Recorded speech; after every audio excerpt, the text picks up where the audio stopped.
ಆಚಿ ಮಸಾಲ. ಎಂತ ಅಡಿಗೆಯ ರುಚಿಯಾಗೋ ರಹಸ್ಯವು 20 ರೂಪಾಯಿ. ಶಿಸ್ತು ಅಂದಾಗ ಸರ್ ನನಗೆ ವಿಶ್ವನಾಥ್ ಅವರು ಮತ್ತು ಸುಧಾಕರ್ ಅವ್ರ ವಿಷಯ ನೆನಪಾಗುತ್ತೆ. ಯಾಕೆ ಆ ಥರ ಆಗ್ತಾ ಇದೆ ಅಂದರೆ BJP ಅಂದರೆ ಇಸ್ ಈಕ್ವಲ್ ಟು ಶಿಸ್ತು ಅನ್ನೋದಿತ್ತು. ಬಟ್ ಈ ದಿನಗಳಲ್ಲಿ ನೋಡಿದ್ರೆ ಇಲ್ಲ, ಈಗ ಅದು ನೀವು 15 ದಿವಸ ಹಿಂದಿನ ಮಾತು ಹೇಳ್ತಾ ಇದ್ದಾರೆ ಬಹುಶಃ. ಈಗ ನೋಡಿ ಸರಿ ಹೋಗಿದ್ದಾರೆ, ಸರಿ ಮಾಡಿದೀವಿ, ಸರಿ ಮಾಡಿದ್ದೀರಿ. ಹೌದು, ನಮ್ಮ ಹಿರಿಯ ನಾಯಕರೆಲ್ಲ ಸೇರಿ ಅವ್ರು ಕರ್ಸಿ ಮಾತಾಡಿದ್ದಾರೆ. ಸರಿ ಮಾಡ್ತೀವಿ ನಾವು, ರೈಟ್. ಎಲ್ಲರೂ ಸರಿ ಮಾಡಿ ಎಲ್ಲರೂ ಕಟ್ಕೊಂಡು ಹೋಗ್ತೀವಿ. ಹೌದಾ? ಯಾಕಂದ್ರೆ ಮುಂದಿನ ಸಲ ನಾವು ಅಧಿಕಾರಕ್ಕೆ ಬರ್ಬೇಕಲ್ಲ. ಆ ಸಂಘಟನೆ ಮಾಡ್ತೀವಿ, ಹೌದು. ಜೊತೆಗೆ ನಿಂತ್ಕೋತಾರೆ.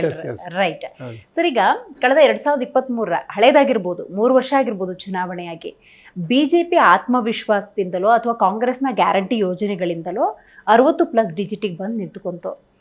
ಅದು ಬಿಡಿ, ಜನಾಭಿಪ್ರಾಯ, ಜನ ಕೊಟ್ಟಂತಹ ಮತ ಅಂತ ಅದನ್ನು ಅಕ್ಸೆಪ್ಟ್ ಮಾಡೋಣ. ಬಟ್ ಜೀವರಾಜ್ ಅವ್ರ ಕೇಸಲ್ಲಿ ಹಾಗೆಯೇ MK ಪ್ರಾಣೇಶ್ ಅವರು ಇವತ್ತು ನ್ಯಾಯಾಲಯದಿಂದ ಬಂದಿರುವಂಥ ತೀರ್ಪನ್ನು ನೋಡೋದಾದರೆ ನ್ಯಾಯಾಲಯದಿಂದಲೂ ಕೂಡ BJPಯ ನಾಯಕರಿಗೆ ಹಿನ್ನಡೆ ಆಗಿರೋದು. Yes, this is the time to corrections ಅಂತ ಅನ್ಸಲ್ವಾ?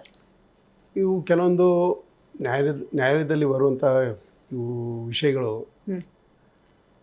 ಅವ್ರು ಹೇಗೆ ತೀರ್ಪು ಕೊಡ್ತಾರೋ ನಮ್ಗೆ ಗೊತ್ತಾಗಲ್ಲ.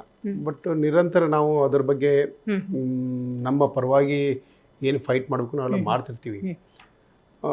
ಇಲ್ಲಿ ಹಲವಾರು ಉದಾಹರಣೆಗಳಿದ್ದಾವೆ. ಎಲ್ಲವೂ ನಮ್ಮಂತೆ ಆಗ್ಬೇಕಂತಿಲ್ಲ. ಕೆಲವೊಂದು ಸಲ ನಮ್ಮ ವಿರುದ್ಧವೂ ಹಾಗೆ ಬೇರೆ ಪಕ್ಷದವ್ರ ವಿರುದ್ಧವೂ ಆಗಿದ್ದಾವೆ. ಇದನ್ನು ನಾವು ನ್ಯಾಯಾಲಯದ ಏನು ತೀರ್ಪಿದೆ ಅದನ್ನು ನಾವು ಸ್ವಾಗತ ಮಾಡಲೇಬೇಕಾಗತ್ತೆ. ಮತ್ತು ಅದ್ರ ಮುಂದೆ ನಾವು ಏನು ವಿಚಾರ ಮಾಡಬೇಕು ಅದನ್ನು ನಾವೆಲ್ಲ ನಾಯಕರು ಕೂತು ನೆಕ್ಸ್ಟ್ ಸ್ಟೆಪ್ ಏನು ಮಾಡಬೇಕು ಅದ್ರ ಬಗ್ಗೆ ವಿಚಾರ ಮಾಡಿ ಮುಂದೆ ಹೊರಿತೀವಿ ನಾವು. ಮತ್ತೆ ಏನಾದ್ರು ಅವಕಾಶ ಇದ್ರೆ ಮತ್ತೆ ನ್ಯಾಯಾಲಯದ ಬಾಗಿಲಲ್ಲಿ ತಟ್ತೀವಿ.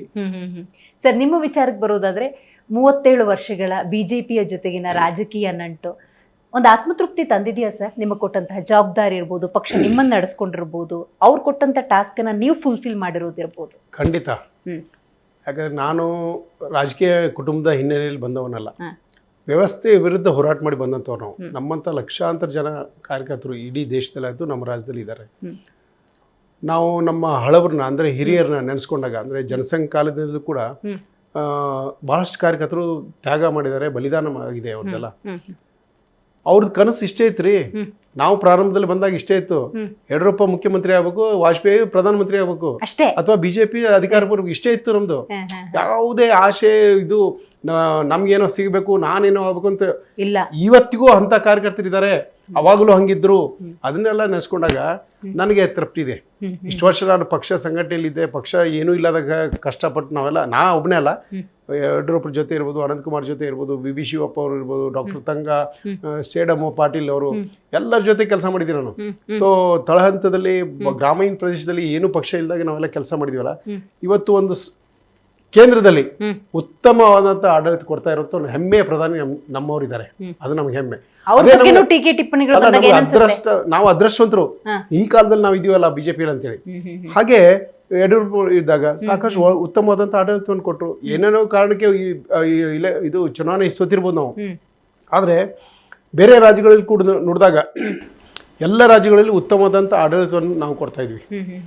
ಯಾಕಂದ್ರೆ ನಮಗೆ ವಾಜಪೇಯಿ ಅವರು ರೋಲ್ ಮಾಡೆಲು, ಅದ್ವಾನಿ ಅವರು ರೋಲ್ ಮಾಡೆಲು, ಮೋದಿಜಿ ಅವರು ರೋಲ್ ಮಾಡೆಲು, ಆ ರೀತಿ ಒಂದು ಸ್ಟ್ರಾಂಗ್ ಇದು ಇದ್ದಾಗ ಖಂಡಿತವಾಗಿ ಇಲ್ಲೂ ಕೂಡ ಉತ್ತಮವಾದಂಥ ಆಡಳಿತ ಬರೋ ದಿನಗಳು ನಾವು ಕೊಡ್ತೀವಿ. ನನಗೆ ಸಂಘಟನೆಯಲ್ಲಿ ಇಷ್ಟು ವರ್ಷ ಇದ್ದು ಕೆಲಸ ಮಾಡಿದ್ದಕ್ಕೆ ಒಂದಷ್ಟು ಅವಕಾಶಗಳು ಬಂದಾಗ ವಂಚಿತನಾಗಿದ್ದೆ. ಅದು ಬೇರೆ ಬೇರೆ ಕಾರಣಕ್ಕೆ ನೋವಾಗಿತ್ತು, ಖಂಡಿತವಾಗಿ ನೋವಾಗಿತ್ತು.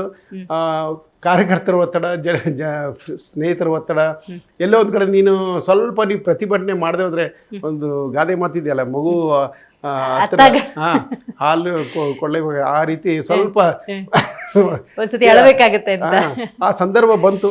ಸೊ ನಾನು ಬರೀ ಶಿಸ್ತು ಸಮಿತಿಗೆ ಅಷ್ಟೇ ರಾಜೀನಾಮೆ ಕೊಟ್ಟಿದ್ದೆ, ಪಕ್ಷಕ್ಕಲ್ಲ. ಪಕ್ಷಕ್ಕೆ ಕೊಟ್ಟಿಲ್ಲ, ಯಾಕಂದ್ರೆ ಪಕ್ಷ ಕಟ್ಟಿದವ್ರು ನಾವೆಲ್ಲ. ಪಕ್ಷಕ್ಕೆ ದ್ರೋಹ ಮಾಡುವಂಥ ಕೆಲಸ ನಾನು ಎಂದೂ ಮಾಡಿಲ್ಲ, ಮಾಡೋದೂ ಇಲ್ಲ. ಸಾಯಿ ಮಠ ನಾನು BJP. ಹೀಗಾಗಿ ಅದಕ್ಕೊಂದು ರಾಜೀನಾಮೆ ಕೊಟ್ಟೆ. ಆದ ತಕ್ಷಣ ಅದು ಸ್ಪಂದನೆ ಆಯಿತು, ಮೇಲಿನವ್ರಿಗೆ ಎಲ್ಲ ಮೆಸೇಜ್ ಹೋಯಿತು, ತಪ್ಪಾಗಿದೆ, ಲಿಂಗರಾಜ್ ಭಾಳ ಸಲ ಅನ್ಯಾಯ ಆಗಿದೆ ಅಂತ ಅರ್ಥ ಮಾಡಿಕೊಂಡು ತಕ್ಷಣ ಅವರೆಲ್ಲ ನಾನು ಕಾಂಟ್ಯಾಕ್ಟ್ ಮಾಡಿ, ಇಲ್ಲ ಲಿಂಗರಾಜ್ ಅವರೇ ಸ್ವಲ್ಪ ವೇಟ್ ಮಾಡಿ, ನಿಮ್ಗೆ ಉತ್ತಮವಾದಂಥ ಅವಕಾಶ ಮತ್ತೆ ಬರುತ್ತೆ, ಖಂಡಿತವಾಗಿಯೂ ನೆಕ್ಸ್ಟ್ ನಿಮ್ಗೆ ಅವಕಾಶ ಕೊಡ್ತೀನಿ ಅಂದರು. ಈಗ ನನಗೆ ವಿಧಾನ ಪರಿಷತ್ ಸದಸ್ಯರಾಗಿ ಮಾಡಿದ್ದಾರೆ, ಸಂತೋಷ.